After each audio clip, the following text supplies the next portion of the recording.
Bismillahirrahmanirrahim. Assalamualaikum warahmatullahi wabarakatuh. Innal hamdalillah nahmaduhu wa nasta'inuhu wa nastaghfiruh wa na'udzu billahi min syururi anfusina wa min sayyiati a'malina. May yahdihillahu fala mudilla lahu wa may yudlil fala hadiya lahu.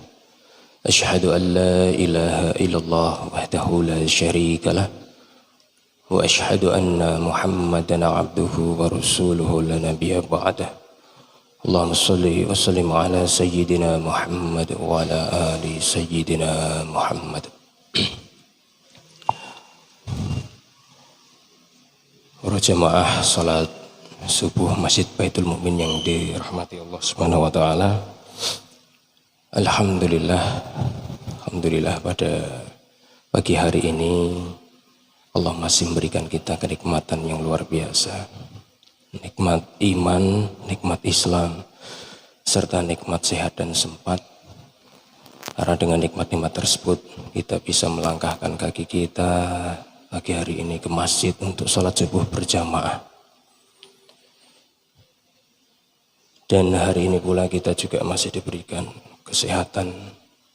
Karena dengan sehat itu kita bisa melaksanakan seluruh aktivitas ibadah, termasuk ibadah puasa di hari ini. Insya Allah ini sudah masuk hari yang ke-10 ya.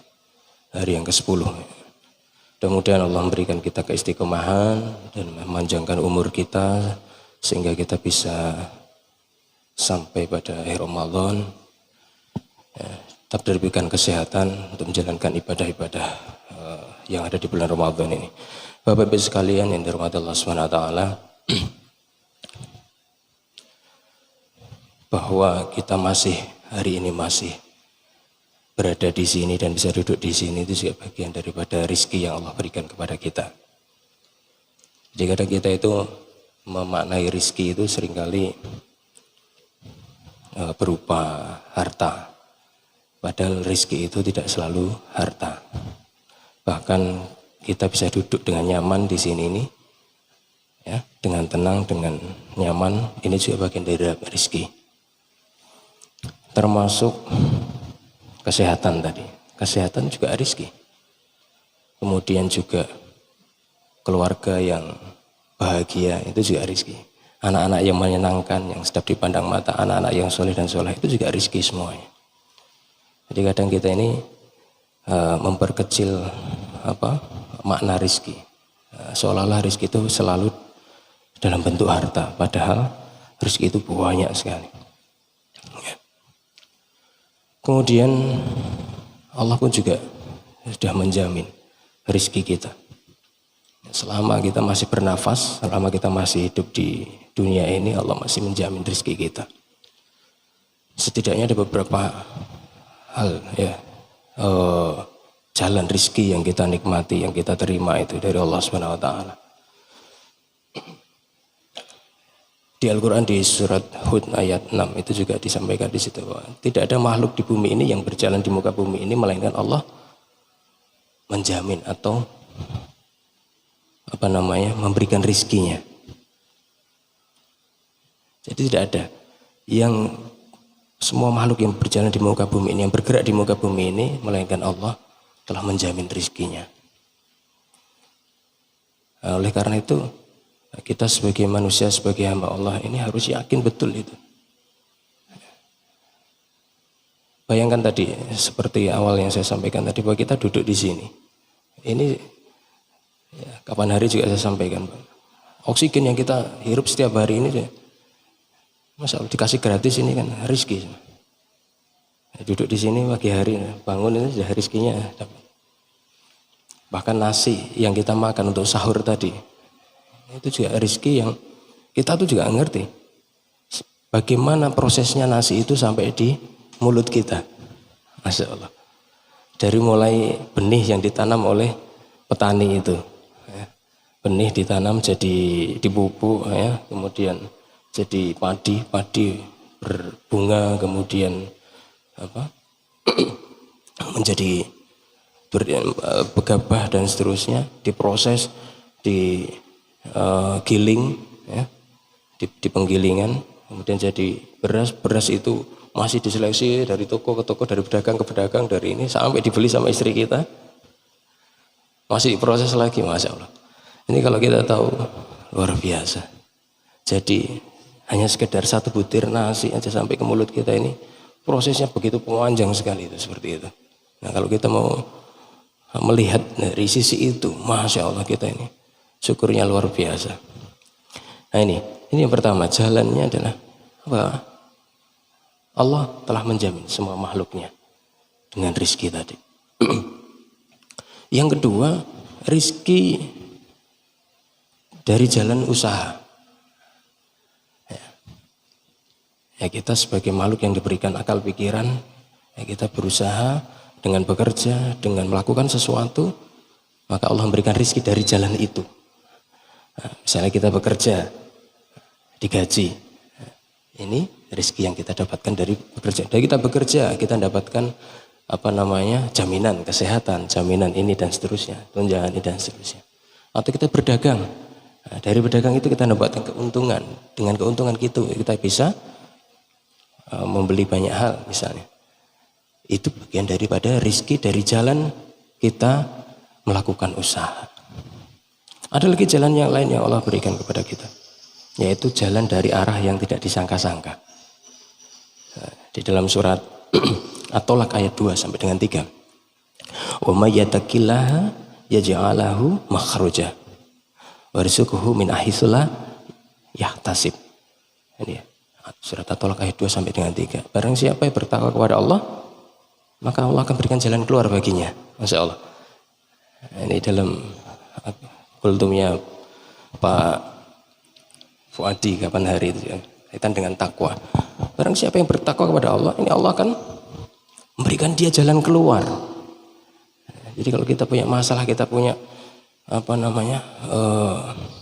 persoalan di dunia ini, jangan khawatir bahwa Allah akan berikan jalan keluar. Selama kita bertakwa kepada Allah Subhanahu wa taala, Allah pasti akan berikan jalan keluar. Warzuqhu min haitsu la yahtasib. Jadi, dan berikan rezeki dari arah yang tidak disangka-sangka. Coba kita pernah nggak merasakan seperti itu? Moro-moro sing ngeteri berkat. Tahu-tahu kok loh, ada yang ngasih ini dan seterusnya. Anak sing ngeteri sarung. Mau lebaran ini, anak sing ngeteri sarung. Ini min haitsu la yahtasib, dari arah yang tidak disangka-sangka. Masya Allah. Kemudian atau ya, kapan hari saya juga pernah merasakan moro, kita ini nggak tahu gaji tiap bulan dipotong, itu nggak tahu ya, ternyata loh keliru motong, tahu-tahu diberitahu sama HR, wah Pak itu keliru motong Pak, ternyata Pak, wah, dikembalikan loh. Jadi jalan yang dari arah yang tidak disangka-sangka, min haitsu la yahtasib ya. Kemudian ada lagi jalan yang lain, jalan dari menikah. Ini tidak ada yang bujang, ini sudah menikah semuanya. Jadi salah satu pintu rezeki yang sampai kepada kita adalah juga dengan menikah. Nah, ini. Nikahkanlah dari golonganmu, ya, laki-laki dan perempuan yang bujang itu, maka Allah akan menjamin, menjadikan dia kaya. Maka ada buku yang judulnya itu menikahlah maka engkau akan kaya, begitu. Ya gimana nggak kaya ya? 1-2 orang menjadi satu, rezekinya 2 orang jadi satu. Yang biasanya nggak duwe piring, bujang nggak duwe piring kan gitu. Nah, bareng nikah moro-moro iso duwe piring, iso duwe kursi, iso duwe. Nggak punya rumah masih ngontrak ya nggak apa-apa. Ini menikah. Kemudian juga dengan jalan beristighfar. Nah, ini Allah SWT juga memberikan kita rezeki dari jalan beristighfar. Istighfar itu dapat 2 fadilah. Yang pertama, dengan istighfar itu Allah mengampuni kita.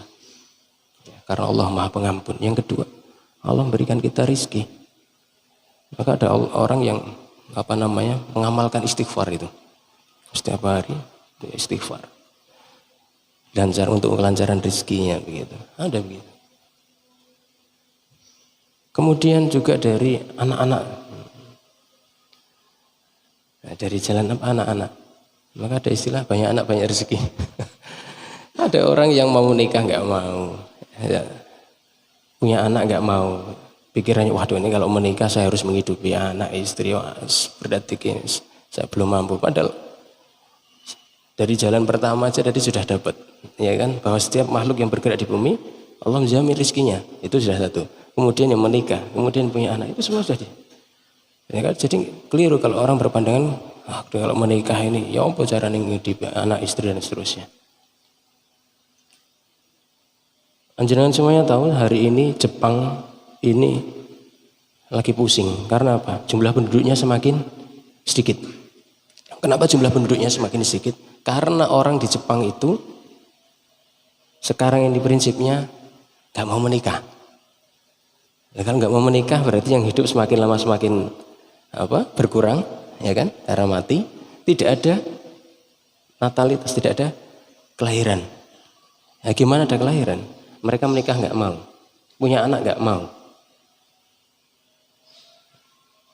Jadi lama-lama penduduk Jepang nanti habis karena tidak ada pertumbuhan di sana. Pertumbuhan penduduknya tidak ada, bahkan minus karena tidak ada kelahiran. Padahal di sini yang sudah menikah aja pengen menikah lagi ya. Jadi Masya Allah, jalan itu menikah, punya anak. Anak-anak ini memberikan rezeki juga. Jadi nggak perlu khawatir dengan anak-anak kita karena setiap orang yang lahir sudah ditentukan rezekinya. Ya, rezeki, jodoh, mati sudah ditentukan semua. Termasuk anak-anak kita yang lahir. Mau anak 1, 2, 3, 4, insya Allah semuanya Allah jamin rezekinya. Ya, kita orang tua ya punya kewajibannya berusaha mencari nafkah yang halal untuk anak dan keluarga kita. Lakukan, tetap lakukan. Dan tetap bertawakal kepada Allah. Karena apa? Dengan tawakal juga Allah akan berikan rezeki pada anak-anak kita juga. Jadi jangan juga mengkhawatirkan rezeki anak-anak kita. Kemudian rezeki dari bersedekah. Ya, Allah juga memberikan rezeki dari bersedekah. Jadi kita tidak boleh ini ya ragu-ragu di dalam bersedekah itu. Ini sering dikatakan konsep miracle of giving ya. Jadi keajaiban memberi. Dengan kita memberi Allah akan mengganti kita dengan 10 kali lipat. Masya Allah. Dan yang terakhir adalah rizki dari jalan bersyukur. Lain syakartum la'azidanakum wa la'in kafartum inna adzabi lasyadid. Dalam surat Ibrahim ayat 7 dikatakan begitu. Ketika kita bersyukur, Allah akan menambah. Kita bersyukur dengan rezeki yang Allah berikan kepada kita. Berapapun itu, besar, kecil, kita syukuri. Allah tambah itu nikmatnya. Entah itu nikmat itu berapa kita tambah. Sehatnya, ya, tambah bahagia, tambah tentram hidupnya. Ya. Anak-anak kita tambah soleh, bisa jadi begitu. Atau juga ditambah hartanya. Misalnya. Karena tadi, rezeki maknanya sangat luas. Dan itu semuanya adalah jalan-jalan rezeki untuk kita hamba yang insya Allah bertakwa, yang diberikan jaminan rezeki Allah Subhanahu wa taala. Ada 8 insya Allah. Kira-kira begitu di dalam Al-Quran yang Allah sampaikan bahwa ketika kita memahami bahwa kita sebagai hamba dari Allah Subhanahu wa taala, Allah memberikan rezeki pada kita dari beberapa jalan yang disebutkan tadi. Mudah-mudahan dengan itu kita bisa semakin menambah iman dan takwa kita kepada Allah SWT, semakin meningkat ibadah kita kepada Allah SWT, dan mudah-mudahan tidak lagi kita ini pesimis di dalam hidup ini. Harus selalu optimis. Ya. Tidak boleh kita pesimis, bahkan kita pun juga tidak diperbolehkan berputus asa dari rahmat Allah. Karena kita hidup ini dari waktu ke waktu itu adalah dari rahmat ke rahmatnya Allah Subhanahu wa taala. Jadi tidak boleh kita putus asa dari rahmat Allah. Seberapapun besar masalah yang kita hadapi, tidak boleh kita putus asa dari rahmat Allah. Karena Allah lebih senang hambanya yang mengadu kepadanya. Dan Allah akan memberikan semuanya itu jalan keluar bagi kita semuanya atas segala persoalan atau masalah yang kita hadapi dalam hidup ini. Selama kita masih hidup di dunia, selama kita masih bernafas, selama kita masih melihat terangnya dunia ini, Allah masih berikan kita kesempatan, Allah masih berikan kita rizki, Allah masih berikan kita jalan keluar. Insya Allah begitu. Kurang lebihnya saya mohon maaf. Mudah-mudahan yang sedikit ini bisa memberikan manfaat kepada kita semuanya dan meningkatkan iman dan takwa kita semuanya. Marilah kita tutup kultum pagi hari ini dengan doa kafaratul majelis. Subhanakallah bihamdika asyhadu an la ilaha illa anta astaghfiruka wa atubu ilaik. Assalamualaikum warahmatullahi wabarakatuh.